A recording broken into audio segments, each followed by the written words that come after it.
আসসালামু আলাইকুম। আজকে আমি কাপকেক বানিয়ে দেখাবো।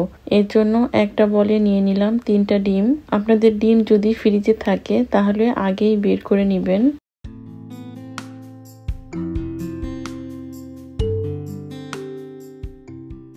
এর সাথে অ্যাড করব হাফ কাপ সুগার, দিয়ে দিব 1/3 কাপ কুকিং অয়েল, আরো দিয়ে দিলাম 1 টেবিল চামচ পরিমাণ, দিয়ে দিব স্বাদ অনুযায়ী লবণ। এখন একটা বিটারের সাহায্যে আমি এটাকে বিট করে নিব। আমি ডিমটাকে ততক্ষণ বিট করব যতক্ষণ না পর্যন্ত একটা হোয়াইট ভাব চলে আসে আর চিনিটা গলে যায়। হয়ে গেছে আমার বিট করা। এখন আমি ফ্লাওয়ারটা চেলে নিব। এর জন্য দিয়ে দিলাম 1 কাপ আর 1/4 কাপ ফ্লাওয়ার। এর সাথে দিয়ে দিব 1 টিস্পুন, আরো দিয়ে দিব সামান্য একটু বেকিং পাউডার। এখন এই শুকনো উপকরণগুলো আমি চেলে নিব। হয়ে গেল চেলে নেওয়া।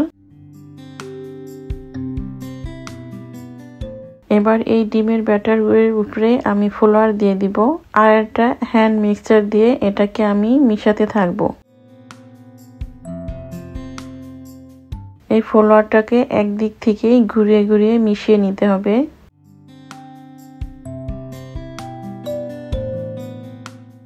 এই ফ্লাওয়ারটাকে 3-4 বারে দিয়ে মিশিয়ে নিতে হবে।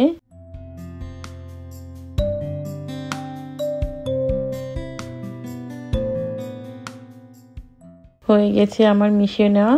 এখন আমি মিল্ক নিয়ে নিলাম। এই মিল্কটা রুম টেম্পারেচারে ছিল। এখন আমি পরিমাণ মতো দিয়ে দিব। মিল্কটাকেও আমি ভালোভাবে মিশিয়ে নিব। আমার প্রায় 2 টেবিল চামচের মতো মিল্ক লেগেছে। এখন আমি দিয়ে দিব ভ্যানিলা এসেন্স 1 টিস্পুন পরিমাণ। এই এসেন্সটাকেও আমি ভালো মতো মিশিয়ে নিব।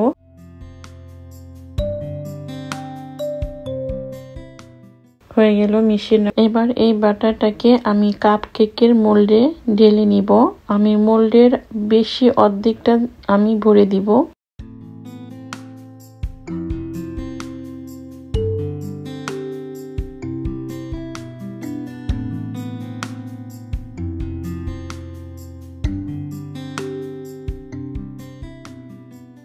আমার সবগুলো মোল্ডে ঢালা হয়ে গেছে। এখন আমি কয়েকটা চকলেট চিপস উপরে দিয়ে দিব। এই কাজটা আপনারা 5 মিনিট কেক বেক করার পরেও দিতে পারেন। এবার এই কেকটাকে আমি চুলায় বেক করতে দিয়ে দিব।